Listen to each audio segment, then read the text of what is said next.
Let's try that. Can you hear me now? Hey, John Talley here with Partzilla.com. Welcome back to our studio on our live at 3 on Friday, which we're actually doing, of course, today on Thursday. You probably got audio now, Tracy, I'm betting. So, do you?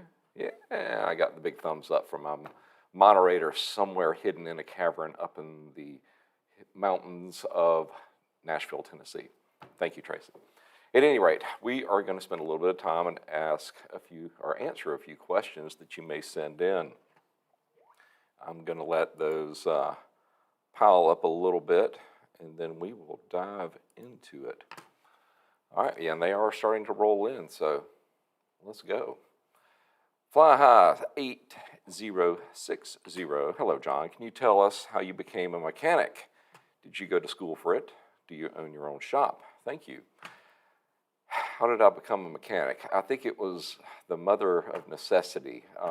When I was 16, I made the decision to buy a Fiat X19. So that's what really spurred my mechanical career. But prior to that, my parents, they had a hell of a time with me as far as tools. So they would actually lock up the toolbox because I would take apart everything in the house.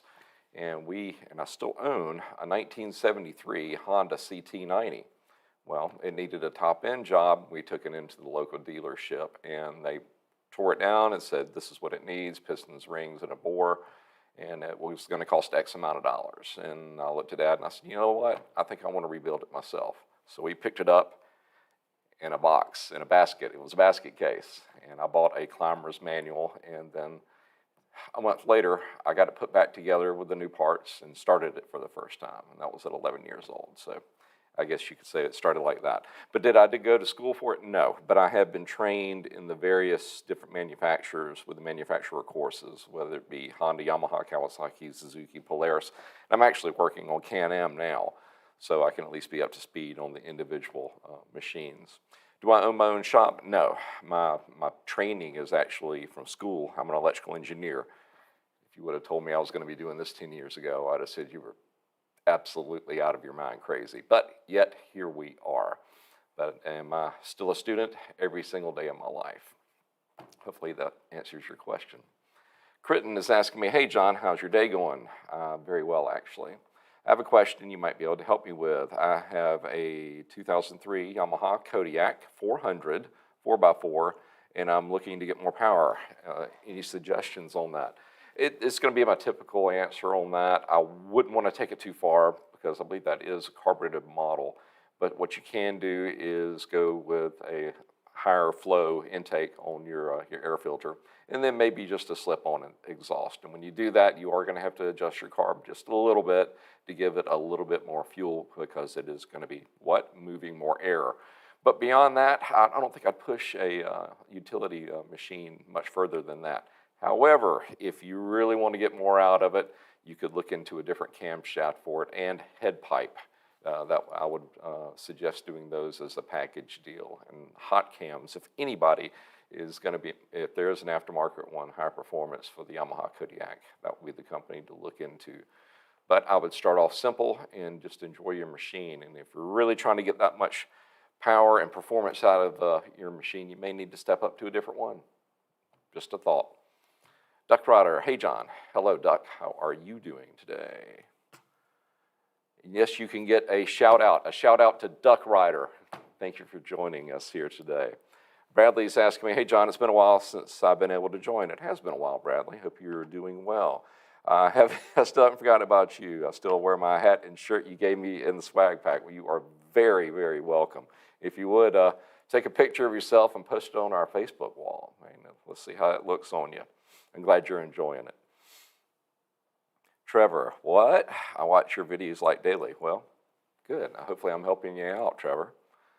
Logan's F-150. I wonder what kind of truck he drives. Hey, John, any thoughts on the KFX 700? Going to go pick up one today from a buddy. Any things I should know?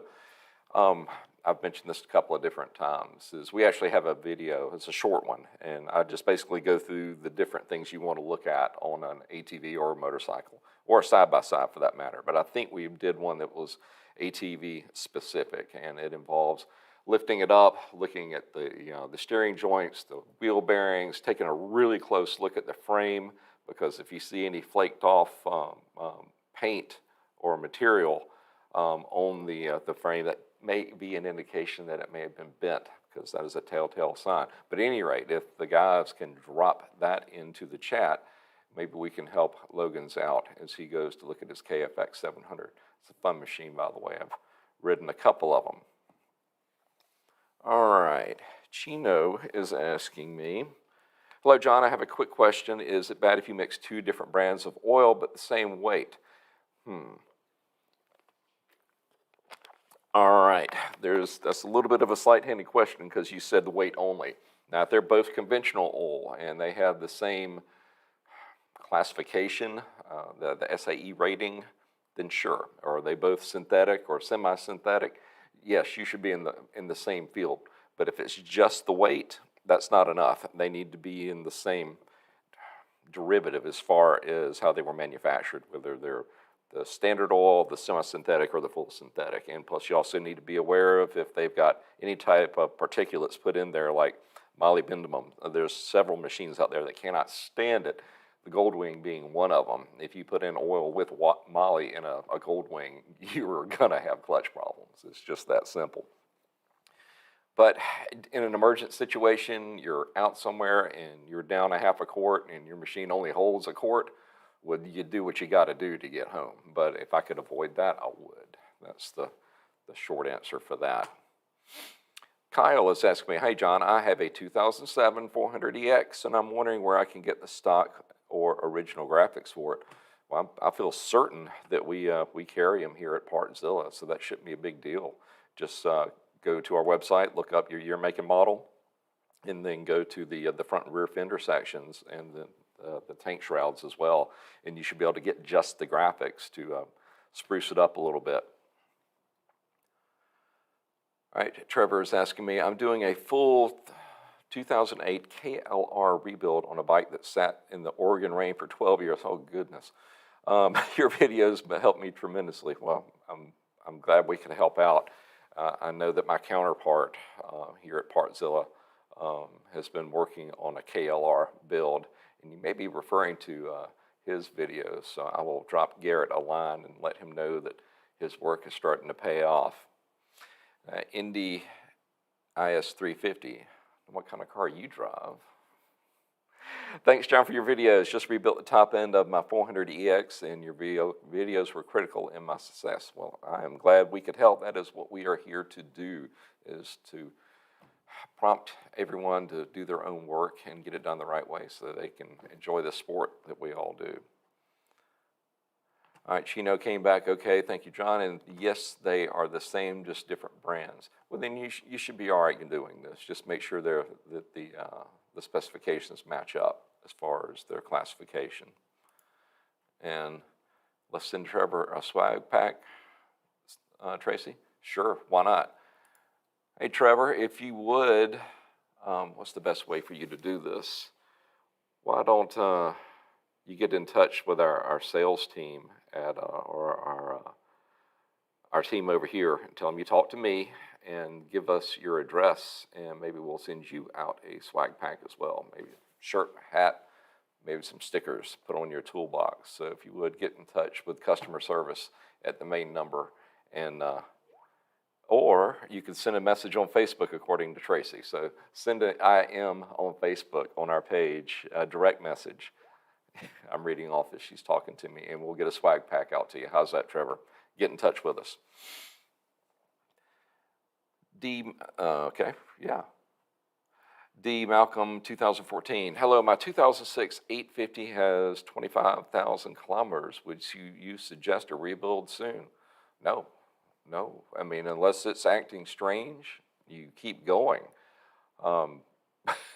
We've got a Mule Pro FXT. I did a little work on this week, and it runs in between two of our primary buildings at this location. There's another building about 1,200 feet away, and that machine has 21,000 miles on it, and I did a compression test on it, and it looks fine. And all we've done to that thing is put a couple of belts on it, 3 sets of tires, and just oil and plug changes, oil, spark plugs, and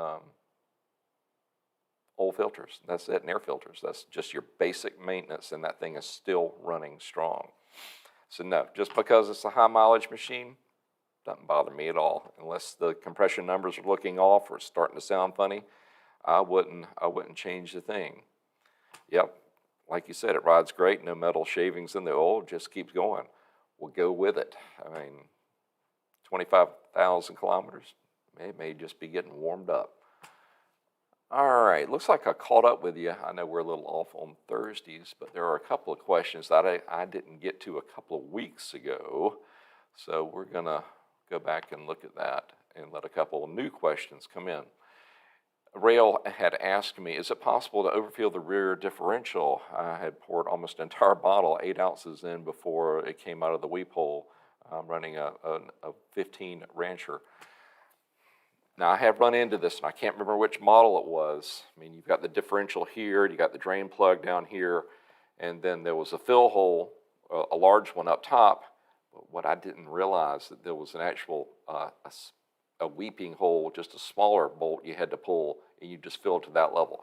And so in that case, it is possible. I don't think, however, that the 15 Rancher is, I believe you fill it up to the level of where your fill hole is. So, that being said, hopefully I'm remembering this correctly, but if you would, go back to your service manual and make sure that it doesn't have a lower fill hole, or weep hole, as you called it, that we may be missing. Just look on the side of it. If it doesn't look like, if you see a bolt on the side, either one side or the other, it's a little bit lower than your fill hole, but not all the way to the outside where it's part of the casing that's holding it together, chances are that may be what that is. But I don't think that's the case on the Honda. But do be careful of that. All right, have y'all got a couple more out there for me?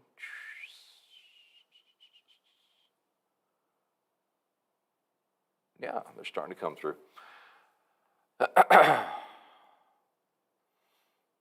Joe McQueen has asked me, he's got a 2007 Honda CBR 600RR valve clearance check.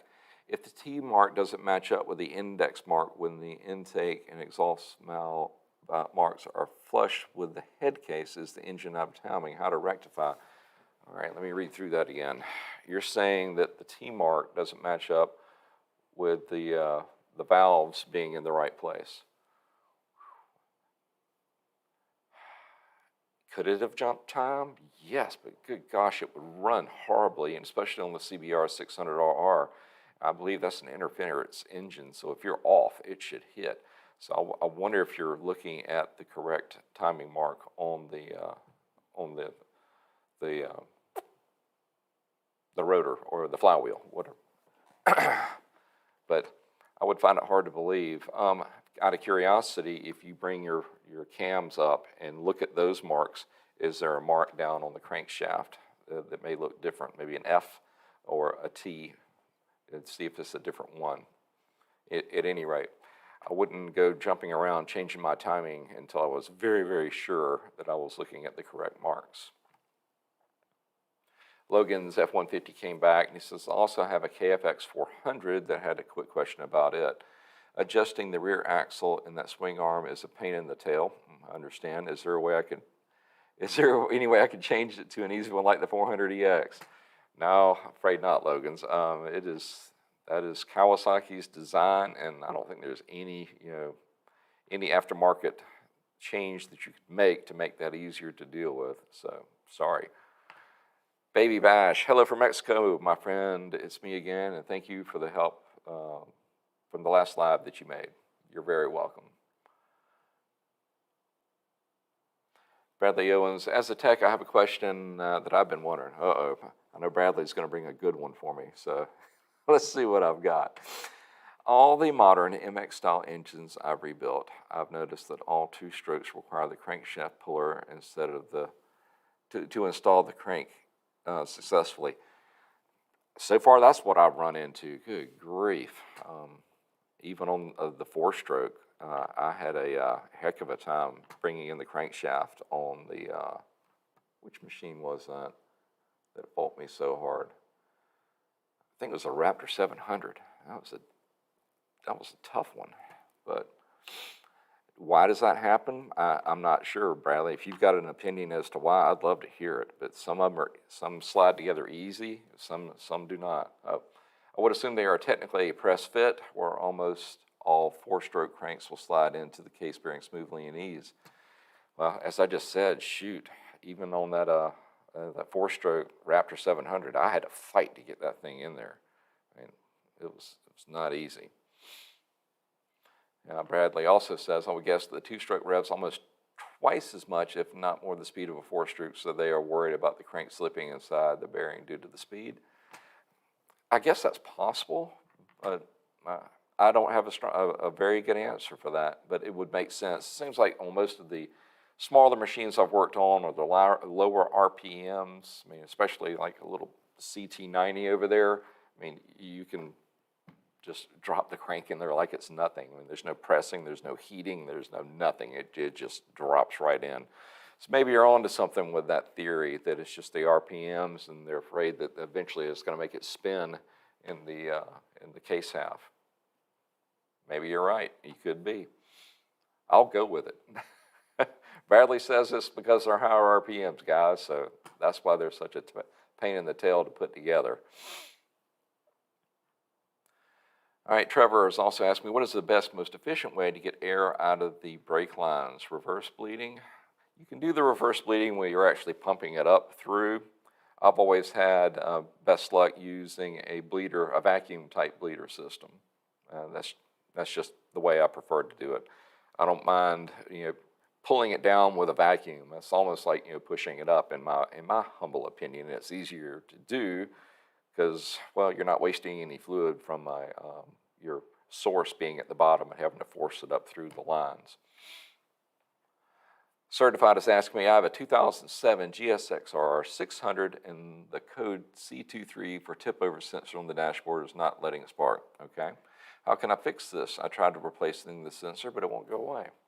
Well, that would have been my first suggestion, because basically that sensor, it's a black box, but basically it's got a contact on the inside, and it's got a pivot with a switch in there. When it goes over, that should activate it, and that, of course, kills your ECU. It makes me wonder if there's something else going on. It's probably a fail-safe, so it's probably looking for a closed circuit when it's in the upright position. Take it off and then just put a jumper across it and then see if she starts on those two wires that are going into the sensor, providing, of course, that it is a two-wire type sensor. I'm betting that it is. So it's just a mechanical contact that's happening in there. So go in there with a small jumper it across, and then see if she starts. If you're still having a problem, then check your wiring in between that connection and the ECU, with the ECU unplugged, of course, and see if we actually have continuity on those two lines, or two wires. Davey has asked me, how do you use OBD2 on motorcycles? Is it possible? Oh, I wish it would. I wish it was. I mean, OBD2 is used in the car and truck industry, and it's basically a set of parameters and codes where you can translate, different manufacturers. With motorcycles, side-by-sides, and ATVs, everybody has their proprietary system, and you have to buy their software, and you have to take it to a dealer to get the codes read. It's kind of annoying. They're going to hold on to that as long as they can, and until enough of y'all get out and bitch about it, maybe they could get a standardized form to where it wouldn't be so almost impossible to diagnose some of these machines without the prescribed proprietary manufacturer software and connections. But is it possible? Not yet, but I'm so looking forward to the day of when it is. D. Malcolm is asking me, my 09 850 XP starts, but with a slight rev, you can hear a knock. Would a real rebuild kit save the motor without having to buy a whole new motor? I don't want to caution you here. It's probably not the engine what you're hearing. What you're probably hearing is knocking of the primary and or secondary sheave in the clutch, the belt housing. when those weights and pivot points and springs and shafts start to get worn, when the belt's just sitting there, when you rev it up, when it activates, it'll clack like you'd swear it's going to be in the bottom end. But chances are it is probably somewhere in your clutch system, whether it be the drive or the driven clutch. So, believe we have a video of an older 850 XP that we replaced the clutch on. It shows you how to remove the cover, and just go in there, take the cover off, crank it up carefully, glasses on, and take a listen to it then. I bet you that's where you're going to hear the noise coming from.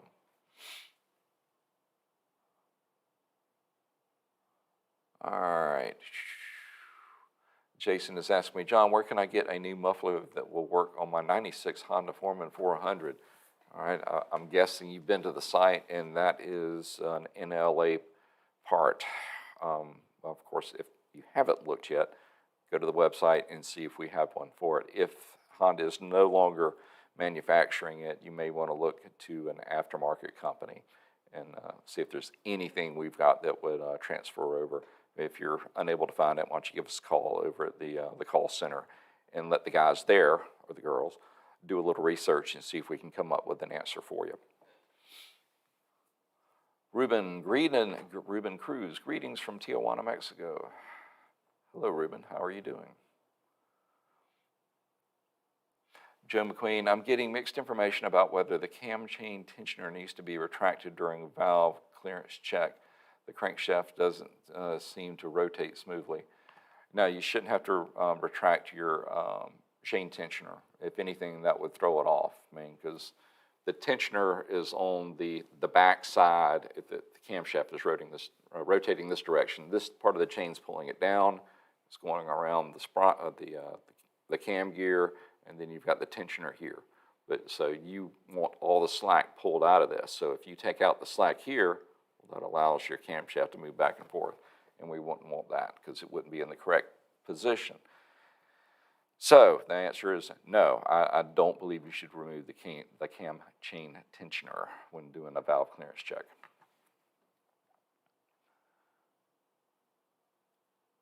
Now, he followed up, the service manual climber and Haynes are conflicting. Do you recommend the automatic tensioner or manual? Which does Partzilla carry? It depends on the machine, and it should be automatic. I only know of a few higher performance cam chain tensioners where you actually set it, and that's usually for race conditions. So it's going to be an automatic type. All right, John is asking me, when getting forged pistons in the same bore size, 600cc, as the OEM ones, give the bike more power due to the higher compression?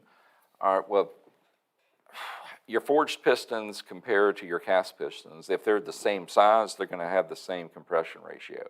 However, most of your forged, or companies that make forged pistons, they have varying different compression ratios for each machine. I know that on the CRF 450 that we built from Wiseco, there were 4 different compression ratios from 10.5 up to 14.1, if I remember correctly. But just because it's a forged piston does not necessarily mean that it's going to have a higher compression ratio or a higher compression. No. But yes, but you asked the question, does a higher compression give you more power? Most of the time, yes. But just by virtue of being a forged piston, that doesn't necessarily mean it's going to give you a higher compression. All right, they got the length for bleeding brakes.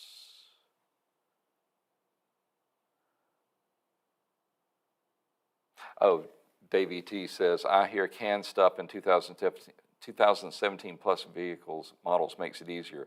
If you're talking about the computer network that they operate on, I still think it varies in between model or manufacturer to manufacturer to manufacturer. It may have the same type topology, but their coding is going to be different from each manufacturer. You are welcome, not a problem. All right, little Guttist 24. I'll come up with some interesting handles here. Got a quick question on my 400EX. Man, everybody loves that machine. We got to get another one, guys. Go a little bit further into it. My quad will hardly roll in gear with the clutch pulled in. Any ideas? Well, you're actually pulling against the transmission a little bit. I mean, the clutch rather. Even when you pull in the clutch, it's still going to have some resistance in there, so it's going to be harder to pull versus having it in neutral, and that completely disconnects the clutch from the rotating assembly and the crankshaft and everything else. So yeah, it's going to have more resistance when you've got the clutch pulled in versus just having it in neutral. Yeah, Bradley's coming back. Davey, when you have to have a computer to change the brakes on the BMW, I think that has gone too far. As a BMW owner, Bradley, I completely agree with that. All right, guys, I caught up with you again. Once again, a bunch of good questions. Maybe I want to switch this to every Thursday instead of Friday. Y'all usually bring the good stuff. All right, guys. Well, with that, I'm going to wrap it up because once again, I'm going to play on the racetrack tomorrow, as a matter of fact. So that being said, I just want to say, well, I got to keep these on. That being said, I just want to say thank you for spending a little time with us here today and shopping with us here at Partzilla. And next week, God willing, I will be back on our regular schedule and we'll be here at 3 o'clock. And hopefully Trevor sent over his information to Tracy, and we can get that little swag pack sent out to you. Well, once again, guys, thanks for joining us today. We will see you next week. Everybody have a great weekend, a great week, and we will see you next Friday. See ya.